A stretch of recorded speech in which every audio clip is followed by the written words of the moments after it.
आप देख रहे हैं अल्फा डिफेंस हिंदी में आपका स्वागत है। पिछले 2-3 दिनों से मैं अपने वीडियोस के दौरान एक डिफेंस एक्सपर्ट साहब को एक्सपोज कर रहा हूँ, लेकिन प्रॉब्लम यह है कि उनकी तरफ से इतने आउटरेजियस क्लेम्स किए गए हैं कि 3 दिन से लगातार वीडियो करने के बाद भी उनके सारे क्लेम्स को अभी तक हम लोग एड्रेस नहीं कर पाए हैं। और आज के इस वीडियो के दौरान हम लोग उनके एक और क्लेम के बारे में बात करेंगे जिसको वो अलग अलग पॉडकास्ट पर जाकर बोलाए हैं।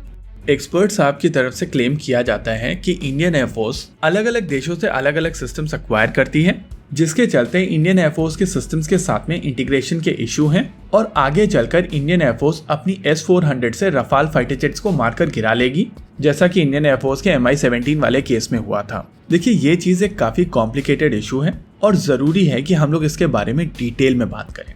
अगर किसी एरिया में एक surface to air missile system operate कर रही होती है तो इस surface to air missile system के पास में एक सिस्टम होता है जिसको कहते हैं आइडेंटिफाइंग फ्रेंड एंड फो, यानी कि IFF।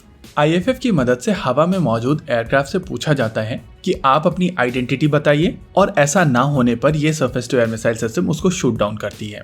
ये कॉन्सेप्ट काफी हद तक ATC वाले कॉन्सेप्ट के ऊपर बेस्ड है, जहां पर commercial airliner air traffic controller से बात करते हैं और उसके बाद लैंडिंग या टेक ऑफ होता है। टिपिकल कम्युनिकेशन में पहले एयर ट्रैफिक कंट्रोलर एयरक्राफ्ट से पूछता है कि आप अपनी आइडेंटिटी शेयर कीजिए, और एयरक्राफ्ट अपनी आइडेंटिटी बताकर एयर ट्रैफिक कंट्रोलर की तरफ से दी गई इंस्ट्रक्शंस को फॉलो करता है। यहाँ पर जो कम्युनिकेशन होता है उसमें कमर्शियल सिक्योरिटी का प्रयोग किया जाता है, लेकिन जब बात आती है मिलिट्री एप्लीकेशंस की तो उनको और भी ज्यादा सिक्योर होने की आवश्यकता होती है, और इसी वजह से मिलिट्री एप्लीकेशंस के लिए identifying friend and foe system का प्रयोग किया जाता है।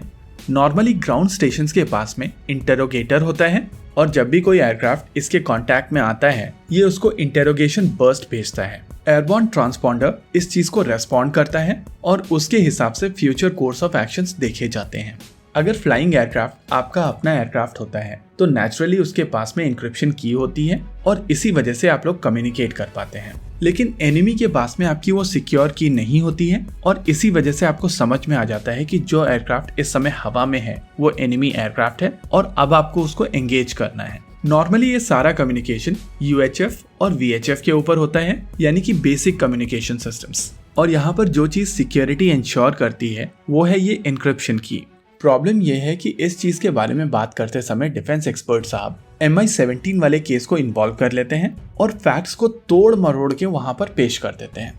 उनकी तरफ से अपने आप को जस्टिफाई करने के लिए कहा जाता है कि जिस तरीके से इंडियन एयरफोर्स ने अपना खुद का MI-17 हेलीकॉप्टर मार गिराया था, वैसे आगे चलकर वो S-400 से रफाल को भी मार गिराएगी। लेकिन हमारे जैसे लोग जो चीजों को डिटेल में जाकर पढ़ते हैं वो आप लोगों को इतना आसानी से बेवकूफ नहीं बनने देंगे। देखिए, अभी आपकी स्क्रीन के ऊपर द ट्रिब्यून की एक रिपोर्ट है जहां पर कोर्ट ऑफ इंक्वायरी की रिपोर्ट को पब्लिश किया गया था, और अगर आप गूगल करेंगे तो आपको Hindustan times, economic times, the Indian express और द हिंदू में ये सारी डिटेल्स मिल जाएंगी।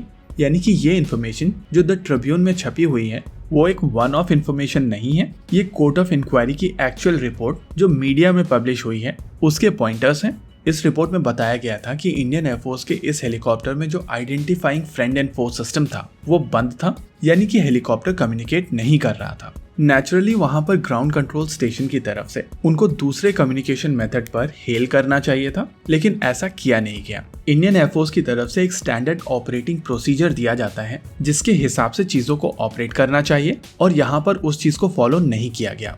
देखिए, यहाँ पर एक चीज और समझना जरूरी है।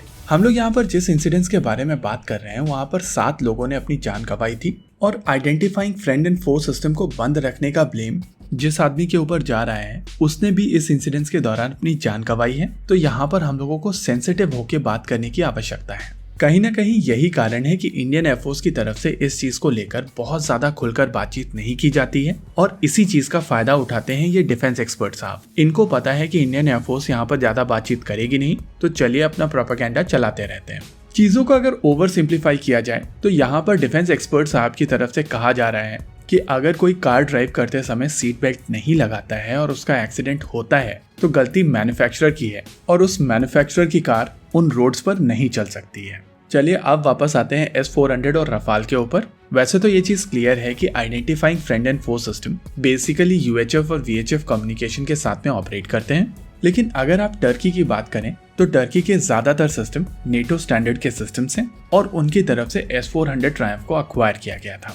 इसी चीज को ध्यान में रखते हुए टर्किश S-400 ट्रायम्फ के साथ में मार्क 12 स्टैंडर्ड के identifying friend and foe system को इंटीग्रेट किया गया था और ये सिस्टम मोड 4 कम्युनिकेशन पैटर्न का प्रयोग करेगा। अभी आपकी स्क्रीन के ऊपर अलग अलग मोड के पैटर्न्स दिखाए गए हैं और आप यहाँ पर देखकर समझ सकते हैं कि केवल कम्युनिकेशन पैटर्न डिफरेंट है। कम्युनिकेशन मोड वही UHF और VHF वाला ही है, यानी कि यहाँ पर इंटीग्रेशन की कोई परेशानी नहीं है। परेशानी केवल इतनी है कि जिन लोगों के पास में होटल मैनेजमेंट की डिग्री है वो आपको इंजीनियरिंग पढ़ा रहे हैं और आप में से बहुत सारे लोग पढ़ रहे हैं। इसी के साथ आज के इस वीडियो में रखते हैं केवल इतना ही। वीडियो को अंत तक देखने के लिए धन्यवाद। देखते रहिए अल्फा डिफेंस। जय हिंद।